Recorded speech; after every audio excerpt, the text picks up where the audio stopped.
तो आज का पढ़ाई हम लोग स्टार्ट करते हैं। कल क्लास में अंत में आप यूनिट वेक्टर पढ़े थे। यूनिट वेक्टर के कई सारे प्रॉपर्टी आपको बताए। यूनिट वेक्टर वह होता है जिसको कैप लगा करके रिप्रेजेंट करते या डिनोट करते हैं।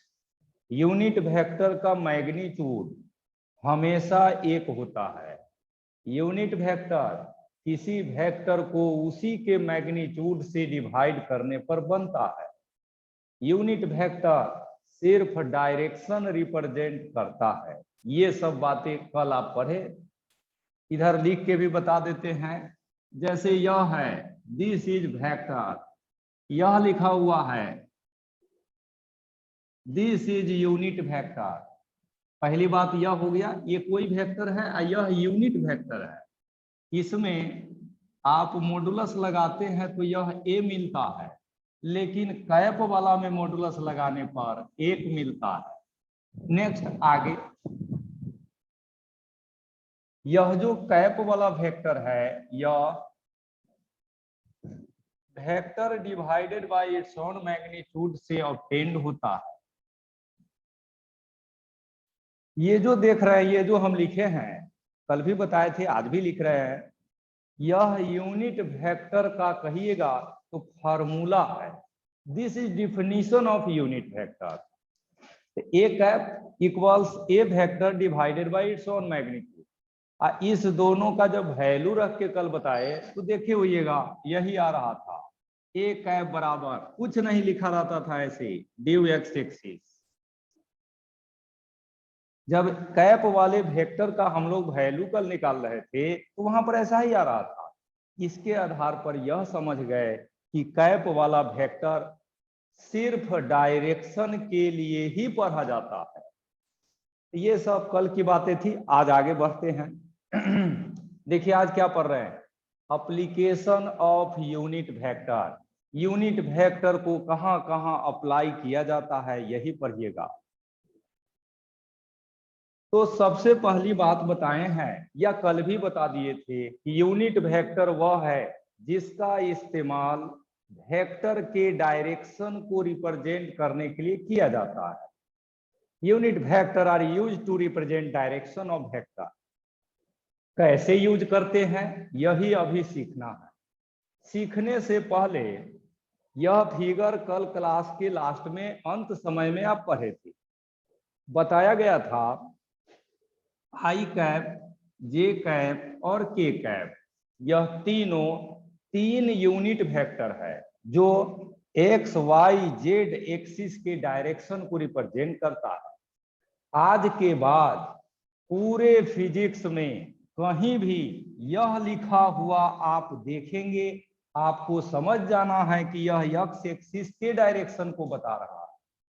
के कैप लिखा हुआ मिलेगा, समझ लेना है कि यह जेड एक्सिस के डायरेक्शन को रिप्रेजेंट कर रहा है। ये सब सिंबल आगे से क्लियर हो गया। अब देखिए आगे, कल आपको बता रहे थे कि ये जो जेड एक्सिस है यह इमेजिनरी जेड एक्सिस है। रियल में जो जेड एक्सिस होता है वह इधर खींचा जाता है। कलम जिधर हम रखे हैं, कलम देख रहे हैं इधर जा रहा है इस डायरेक्शन में, जेड एक्सिस इसी डायरेक्शन में होते हैं और इस डायरेक्शन के यूनिट वेक्टर को के से लिखते हैं। इधर लाइन हम लोग हवा में नहीं खींच सकते हैं, इसलिए मान लिया गया है कि जेड एक्सिस है। नेक्स्ट, कोऑर्डिनेट ज्योमेट्री में जो आप एक्स वाई जेड तीन एक्सिस आप लेते हैं, ये तीनों हमेशा परपेंडिकुलर होता है। जैसे यह 90 डिग्री, यह भी 90 डिग्री होता है और यह भी 90 डिग्री होता है।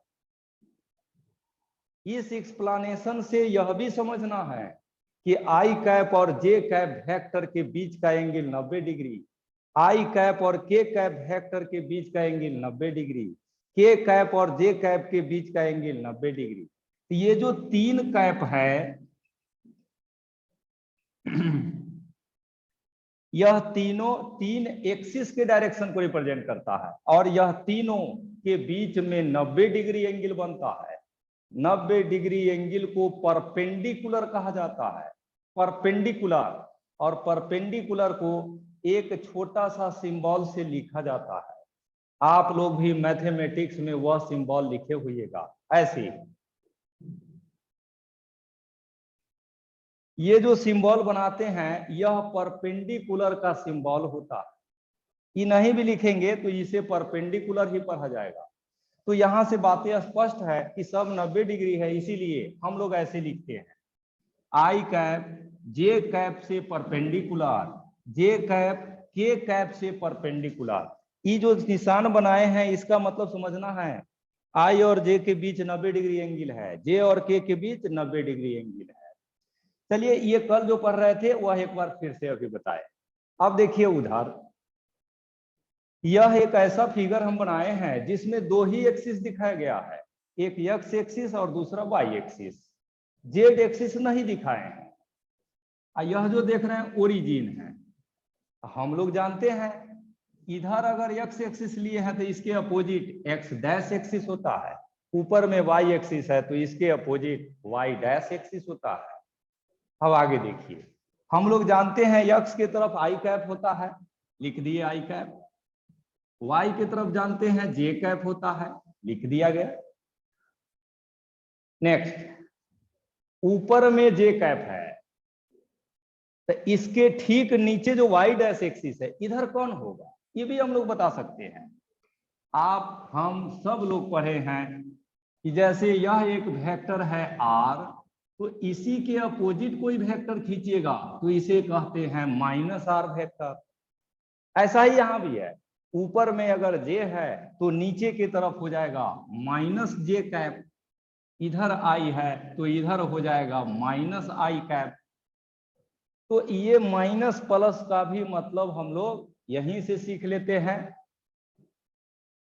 आई कैप एक्स के तरफ प्लस तो एक्स के अपोजिट माइनस होगा, ऊपर में जे कैप प्लस में है तो नीचे में माइनस में होगा। अब आगे देखिए हम लोग यह सीखेंगे कि वेक्टर के डायरेक्शन को यूनिट वेक्टर के द्वारा कैसे लिखा जाता है, यही अब सीखना है।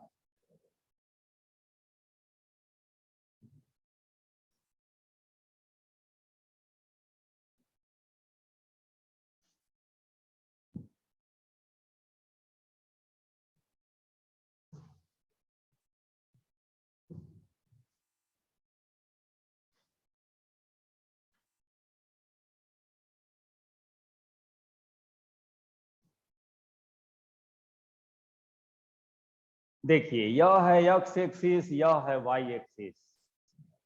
एक वेक्टर यहां पर रखा गया है, कैसे रखा गया है सब लोग देखिए। यह एक वेक्टर है, इसका नाम है एन वेक्टर, और इस वेक्टर का वैल्यू दिया हुआ है 10 मीटर। एक्स वाई एक्सिस में एक वेक्टर को रख दिए हैं जिसका मैग्नीट्यूड 10 मीटर है, और यह वेक्टर का डायरेक्शन उधर है जिधर एक्स एक्सिस है। इसी वेक्टर को आज से पहले कैसे लिखते थे, सो पहले देखिए। एन वेक्टर बराबर लिखते थे पहले मैग्नीट्यूड और इसके बाद डायरेक्शन ड्यू एक्स एक्सिस। इसी एन का मैग्नीट्यूड जब लिखते हैं तब ऐसे लिखते हैं 10 मीटर। ये दोनों वर्क या ये दोनों लाइन आपको पहले से लिखने आता था या पहले से आप पढ़े हुए हैं। नई बातें क्या है सो देखिए। नाउ इसी एन वेक्टर को अब हम लोग अलग तरीके से लिखेंगे। एन वेक्टर बराबर इसका मैग्नीट्यूड कितना है वह लिख लीजिए। मैग्नीट्यूड 10 मीटर है तो इसमें का 10 लिख लेना। इसके बाद ये वेक्टर जिधर जा रहा है उधर कौन यूनिट वेक्टर होता है उसको ढूंढेंगे। तो हम लोग जान रहे हैं एक्स की तरफ होता है आई कैप, उसको यहां लिख देना है i cap. This is representation of vector in terms of unit vector. ये जो लिखे हैं और ये जो ऊपर वाला लिखे हैं दोनों सेम है। पहले डायरेक्शन को ऐसे लिखते थे ड्यू एक्स एक्सिस, अब बातें बदल गया, अब डायरेक्शन को हम लोग आई कैप से रिप्रेजेंट कर रहे हैं। आगे देखिए ये जो लिखा हुआ है, अभी फिगर सामने है तो सब चीज समझ रहे हैं, लेकिन फिगर सामने नहीं रहेगा, कहीं अनजान जगह पर आप देखिएगा ऐसे लिखा हुआ आर वेक्टर बराबर 3j कैप, ऐसा लिखा हुआ कहीं आप देखिए, देख के ही समझ जाइएगा कि यह आर वह वेक्टर है जिसका वैल्यू 3 है, मैग्नीट्यूड 3 है, और यह जे कैप बता रहा है कि इसका डायरेक्शन किधर होगा, वाई एक्सिस। तो यह जहां भी खड़ा होगा, जहां भी लिखा होगा, सिर्फ डायरेक्शन शो करने के लिए लिखा होता है। तो यहां जो आप देख रहे हैं यह आई कैप, यह इसी बात को बता रहा है कि यह एन वेक्टर यक्स के तरफ है। तो ये पहले लिखते थे हम लोग जब जिस समय यूनिट वेक्टर नहीं जानते थे, अब जान गए हैं तब वेक्टर को ऐसे लिखा जाएगा। हम उम्मीद करते हैं कि आप लोग इसको सीख रहे हैं। आगे देखिए, अब इसी वेक्टर का मैग्नीट्यूड आपको लिखना है।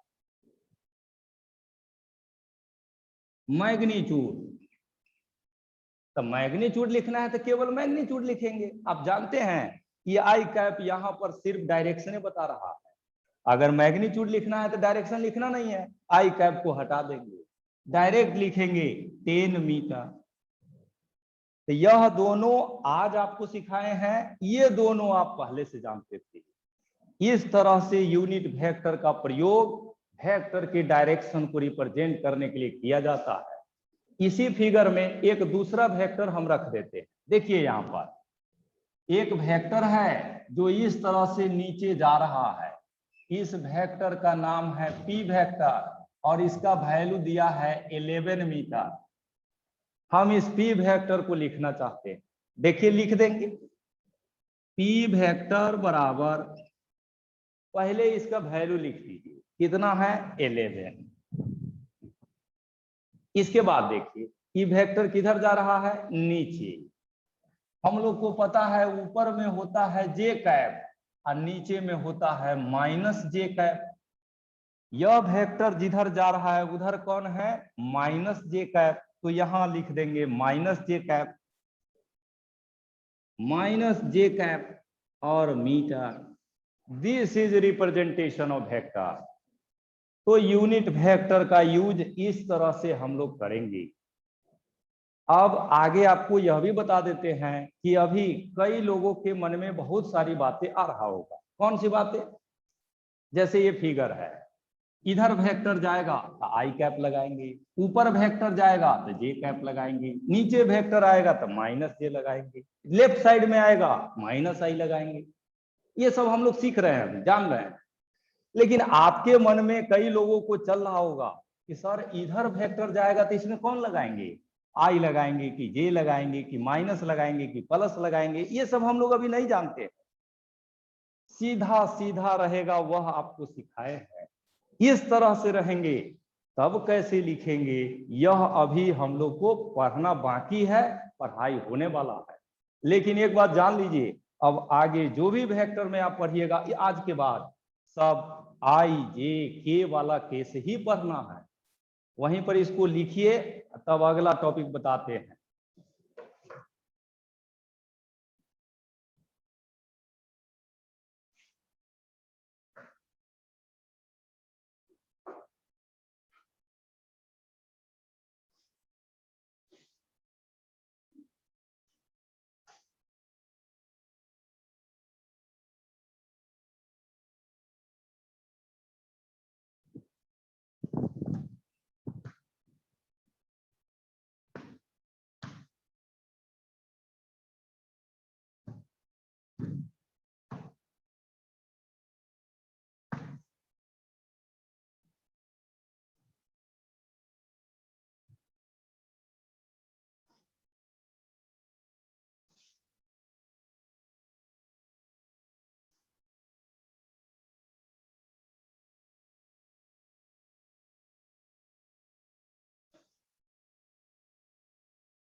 तो बहुत देर क्लास में शांति रह गया, अब फिर से अशांति आ रहा है, और अशांति के साथ साथ नई बातें आप पढ़ने जा रहे हैं। जैसे जैसे समय बीत रहा है हम लोग आगे की तरफ बढ़ते जा रहे हैं। 10 क्लास के बाद कई स्टूडेंट शुरू के दिनों में पढ़ाई नहीं करते रहते हैं, सिर्फ चेक करते रहते हैं कि टीचर कैसे पढ़ाते हैं। आप सब लोग से हमारा रिक्वेस्ट है कि टीचर का पढ़ाई एक दिन 2 दिन में 10 क्लास का स्टूडेंट नहीं समझ सकते हैं। अभी जो हम पढ़ा रहे हैं आपको वेक्टर पढ़ा रहे हैं, 1 महीना के बाद न्यूटन्स लॉ पढ़ाएंगे, 3 महीना के बाद ग्रेविटेशन पढ़ाएंगे। यानी हर चैप्टर अलग अलग होता है, कोई भारी होता है, कोई हल्का होता है, कोई बहुत जल्दी हो जाता है, किसी को पढ़ने में महीनों लग जाता है। सिलेबस या स्टडी 1-2 दिन का बात नहीं होता है, ये लंबा प्रोसेस है, कंटिन्यूअस प्रोसेस है। हम आप सबको यही कहेंगे कि ऐसे काम सब नहीं करिए, डेली क्लास करिए। दिक्कत होता है तो बहुत सारी बातें बताए हैं, व्हाट्सएप कर दीजिए या फिर आकर के पूछ लीजिए, लेकिन हर हाल में पढ़िए। 10वां क्लास के बाद पढ़ाई का जो तरीका होता है वो बिल्कुल बदल जाता है। हम तो खैर पढ़ाते ही हैं 10वां के बाद, आप सब लोग को अपना तरीका बदलना चाहिए, पहले से तुलना नहीं करिए। अब बड़ा काम करना है तो बड़ा मेहनत चाहिए। ठीक है, तो सब लोग क्लास नहीं अब्सेंट करिए, डेली करिए। देखिए यूनिट वेक्टर हम पढ़ा चुके हैं, अब जो भी पढ़ाएंगे उसमें IJK आते रहेगा। अब IJK क्या होता है इसका पढ़ाई हो चुका है, अब आगे उसका यूज होगा। बिल्कुल वैसे ही जैसे डाइवर्स कन्वर्स पढ़ने के बाद हम लोग यूज कर रहे थे, एंगल 60 डिग्री नहीं 120 डिग्री होगा, कई जगह हम लोग परेशान हो रहे थे, तो वैसा ही अब आगे भी होगा। तो इसीलिए सब लोग को भी केयरफुल होकर के काम करना। देखिए अब अगला टर्म पढ़ने जा रहे हैं, रिजोल्यूशन ऑफ वेक्टर। वेक्टर का रिजोल्यूशन क्या होता है ये पढ़ने आ गए। 2 डिफिनीशन लिखे हैं, ये दोनों डिफिनीशन बाद में समझेंगे, पहले रिजोल्यूशन होता क्या है वही समझ लेते हैं। ठीक है, रिजोल्यूशन किसको कहते हैं, व्हाट इज रिजोल्यूशन, ये रिजोल्यूशन का मतलब क्या है पहले समझ लीजिए, तब डिफिनीशन को पढ़ते। समझने के लिए इधर आइए, एक फिगर बनाते हैं, आप भी सीखिएगा हम भी सीखेंगे, आगे बढ़ेंगे हम लोग। देखिए यहाँ पर यह एक वेक्टर है इस वेक्टर का नाम है आर वेक्टर। ठीक है, एक आर वेक्टर यहां पर बनाया गया है जैसा कि आप देख रहे हैं। यहीं पर यह एक लाइन खींचा हुआ है जैसा कि आप देख रहे हैं कि कोई एक लाइन है, कोई लाइन है, एक लाइन इधर भी खींचा हुआ, दो लाइन यहां पर खींचा गया है जैसा कि आप देख रहे हैं। ये आर वेक्टर ये दोनों लाइन के बीच में खड़ा है जैसा कि आपके सामने। ये आर वेक्टर इसके साथ थीटा एंगल बना रहा है और ये जो लाइन देख रहे हैं इसके साथ अल्फा एंगल बना रहा है।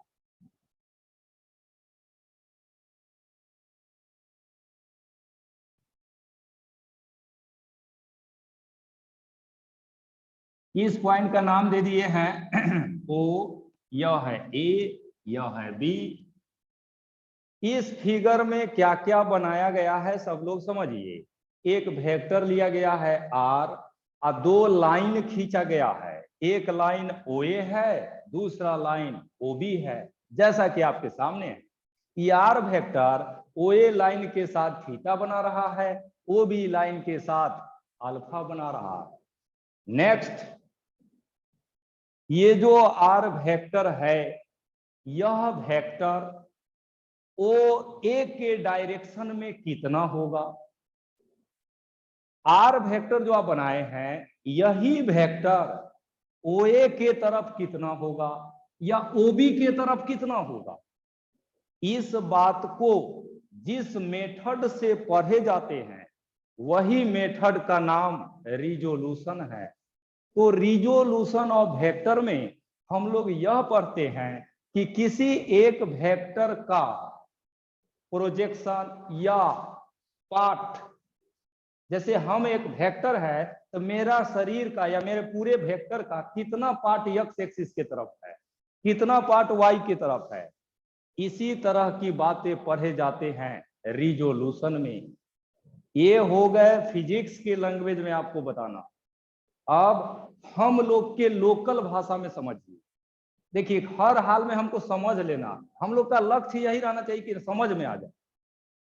हम लोग के भाषा में देखिए क्या कहेंगे, यार वेक्टर जो इधर बनाए हैं यही वेक्टर इधर कितना होगा, इसी का नाम है रिजोल्यूशन। ये जो आर वेक्टर है यह ओ ए की तरफ कितना होगा, दैट इज कॉल्ड रिजोल्यूशन। ये आर वेक्टर ओ बी की तरफ कितना होगा, दिस इज कॉल्ड रिजोल्यूशन। तो रिजोल्यूशन को हम लोग के लोकल लैंग्वेज में ऐसे डिफाइन करेंगे कि एक ऐसा प्रोसेस जिसमें किसी एक वेक्टर को या उसका वैल्यू किसी दूसरे डायरेक्शन में निकाला जाता है, that is called resolution. Vector अपने दूसरे तरफ है, अब उसी का वैल्यू दूसरे डायरेक्शन में आप निकाल रहे हैं, दैट इज कॉल्ड रिजोल्यूशन। यही बातें दोनों डिफिनीशन में लिखा गया है।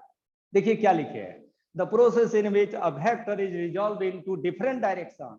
कई सारे डायरेक्शन में आप वेक्टर का वैल्यू कैलकुलेट करते हैं, दैट इज कॉल्ड रिजोल्यूशन। इसी का एक दूसरा भी मीनिंग बताया गया है, ये मीनिंग आपको थोड़ी देर में बताएंगे, पहले उसको सीख लेते हैं।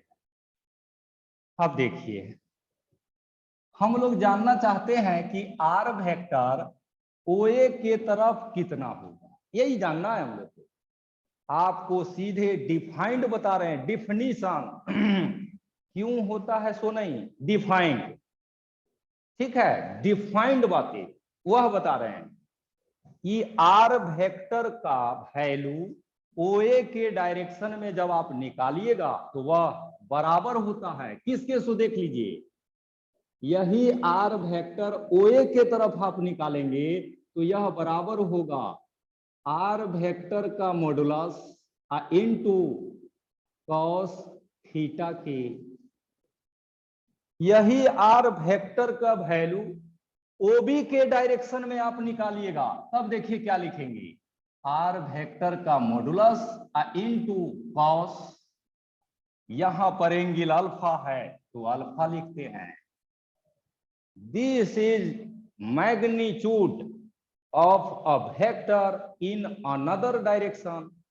इसी वेक्टर का वैल्यू ओ ए के डायरेक्शन में आप निकालेंगे तो वह होता है आर कॉस थीटा के। जैसे इसका वैल्यू रहता 50 तो यहां लिखते 50, थीटा रहता 60 डिग्री तो यहां लिखते 60 डिग्री। थीटा रहता 90 डिग्री तो यहाँ लिखते 90 डिग्री, थीटा रहेगा 20 डिग्री तो यहाँ लिखेंगे 20 डिग्री। इस एक्सप्लेनेशन में दो बातें आपको सिखाए हम। पहला, कितना होता है सो, वैल्यू कितना होगा सो, मैग्नीट्यूड लेना है वेक्टर का, cos थीटा से गुना करना है, थीटा कौन लेना है ये भी देख लीजिए। जिधर आप निकाल रहे हैं उसके साथ वेक्टर ने कितना एंगल बनाया, यही एंगल लेना है। यहाँ पर आप OA के तरफ निकाले तो OA से कितना एंगल पर है वह लेना है, OB के तरफ निकालेंगे तो OB लाइन से कितना एंगल पर है यह लेना है। This is resolution. अब नेक्स्ट, आप जो ये नया वैल्यू निकाले हैं, इस नया वैल्यू का नाम कंपोनेंट रखा गया है। किसी वेक्टर का वैल्यू किसी दूसरे डायरेक्शन में जो आएगा, जो भी आएगा 10, 5, 20, 100, 200 जो आए, उसका नाम कंपोनेंट रखा गया है। तो यह जो वैल्यू आएगा दैट इज कंपोनेंट, यह भी वैल्यू आएगा इसे भी कहेंगे कंपोनेंट।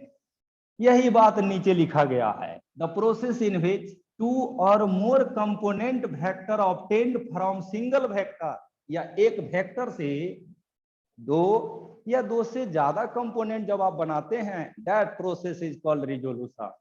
रिजोल्यूशन यही है, कैसे करते हैं वो भी आप सीख गए हैं, सब आपके सामने है। अब इसी पर आधारित एक छोटा सा क्वेश्चन आपको बताते हैं, सब लोग देखिए। यहाँ पर यह एक वेक्टर है आपके सामने बनाए हैं, दिस इज P वेक्टर और इसका वैल्यू दिया हुआ है 50 मीटर, ठीक है। यह वेक्टर, इधर एक लाइन खींचा गया है OA, यह वेक्टर OA के साथ 120 डिग्री एंगल बनाया। हम इस P वेक्टर का वैल्यू OA के डायरेक्शन में निकालना चाहते हैं। अभी हम वैल्यू कह रहे हैं, अब उसी वैल्यू का क्या नाम है, कंपोनेंट। तो अब बोलने का तरीका बदल जाएगा, कहेंगे P वेक्टर का कंपोनेंट OA के डायरेक्शन में कितना होगा, यही पढ़ना है हम लोग को, ठीक है। तो इसको देखिए हम लोग कैसे लिखेंगे। रूल यही है, जो वेक्टर आप लेंगे इसका मैग्नीट्यूड ले लेना है, ऐसे P वेक्टर, और इसमें गुना करना है cos थीटा से। थीटा दिया हुआ है 120 डिग्री, यहां पर लिखेंगे 120 डिग्री। P वेक्टर का मैग्नीट्यूड आपको मालूम है कितना, 50 मीटर, इनटू cos 120 हम लोग जानते हैं -1/2 होता है। ये जो भी वैल्यू आएगा इसी का नाम कंपोनेंट है। हम उम्मीद करते हैं कि आप सब लोग रिजोल्यूशन सीखे हैं। यही मेन इस चैप्टर का समझिएगा टर्म है, यहीं से आगे का पढ़ाई आसान होगा। इसको लिख लीजिए।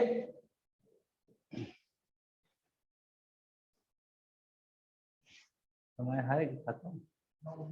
अच्छा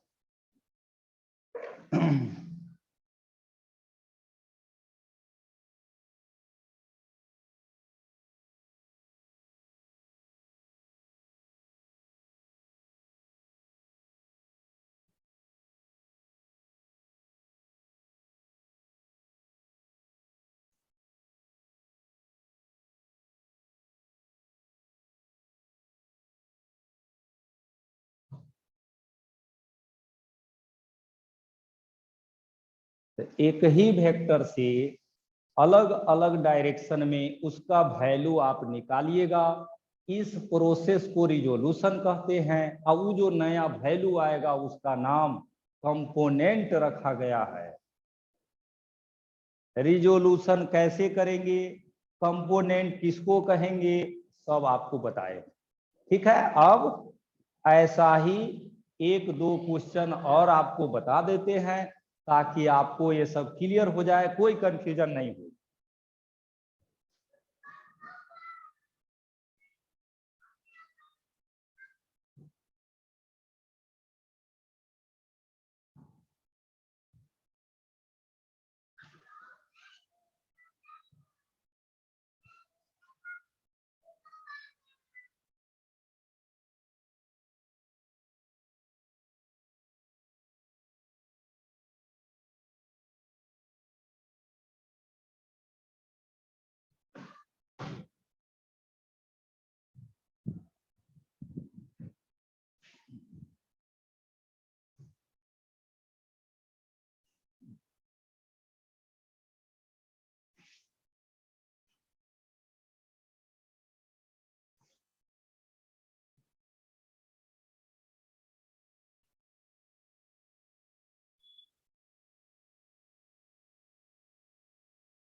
तो हम लोग एक क्वेश्चन फिर से बनाने जा रहे हैं।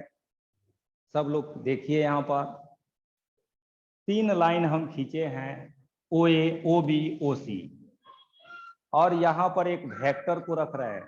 ठीक है, कैसे भी आप रख सकते हैं, किसी भी एंगल पर रख सकते हैं। हम देखिए यहाँ पर एक वेक्टर को लिए हैं इस तरह से,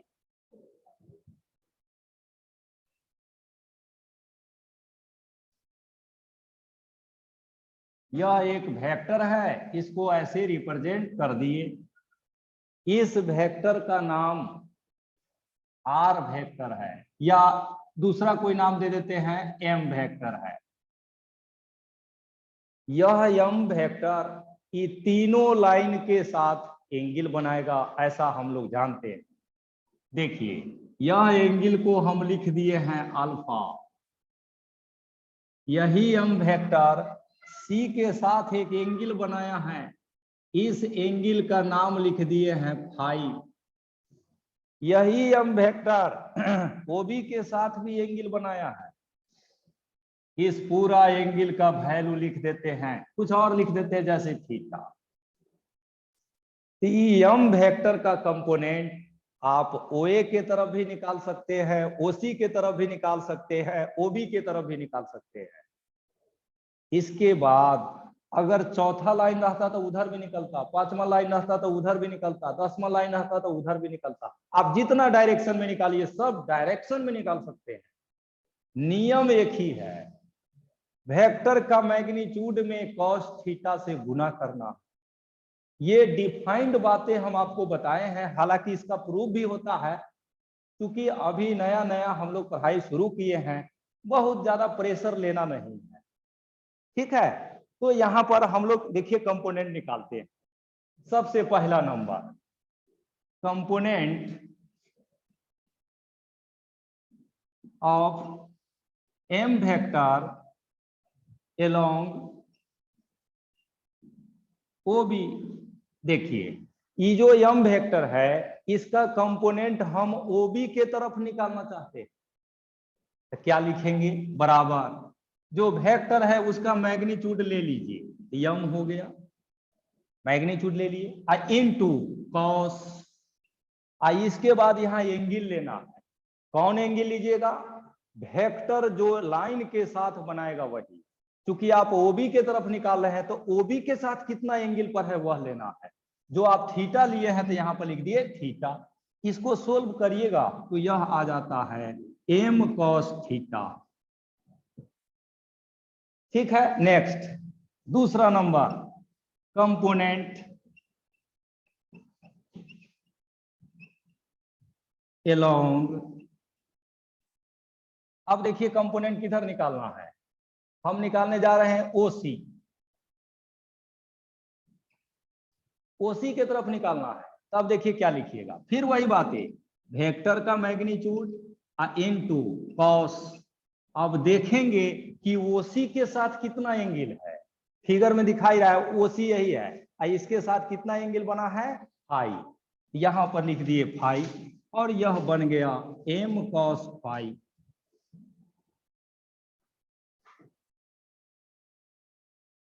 एकदम क्लियर, सिंपल है, कोई बहुत भारी काम नहीं दिया गया है। कॉस थीटा से गुना करना है, सिर्फ थीटा पर ध्यान रखिए। आप जिसके तरफ कंपोनेंट लेंगे उधर का ही एंगल लेना। तीसरा, कंपोनेंट अलोंग, एक और डायरेक्शन है ओए, तो यह भी वही लिखेंगे, वेक्टर का मैग्नीट्यूड इनटू कॉस, अल्फा है तो alpha, this is M cos alpha. तो वेक्टर कहीं भी रहेगा, किधर भी रहेगा, कंपोनेंट इसी मेथड से निकालना है। हम पूरा आशा उम्मीद करते हैं कि आपको कंपोनेंट से अब कोई परेशानी नहीं, आपको रिजोल्यूशन से कोई दिक्कत नहीं है कि रिजोल्यूशन क्या है और रिजोल्यूशन कैसे होता है, दोनों बातें सिखाए हैं। रिजोल्यूशन एक ऐसा मेथड है जिसमें एक ही वेक्टर को कई कंपोनेंट में डिवाइड कर दिया जाता है, या एक ही वेक्टर का वैल्यू कई डायरेक्शन में निकाला जाता है। जो वैल्यू आएगा उसी का नाम कंपोनेंट है। और कंपोनेंट की संख्या यहाँ लिमिट नहीं है, आप जितना लाइन खींच दीजिए उतना कंपोनेंट। एक वेक्टर का हजारों कंपोनेंट हो सकता है। आप 3 लाइन खींचे हैं 3 कंपोनेंट, इस फिगर में एक ही लाइन था तो एक ही कंपोनेंट, इस फिगर में 2 लाइन है तो 2 कंपोनेंट। तो ये सब लिख लीजिए। ऐसा ही एक क्वेश्चन दे रहे हैं, घर पर उसको बनाना है, बना के भेजना भी है। कई लोग क्वेश्चन बना के नहीं भेजते हैं, ये अच्छी बात नहीं है। सब लोग को क्वेश्चन बना के भेजना चाहिए। कल का क्वेश्चन भी कई लोग नहीं भेजे हैं अभी तक।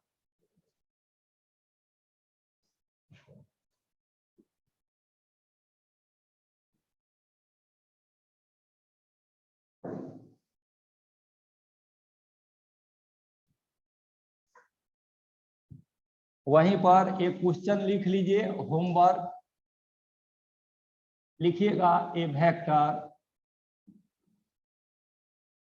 Having magnitude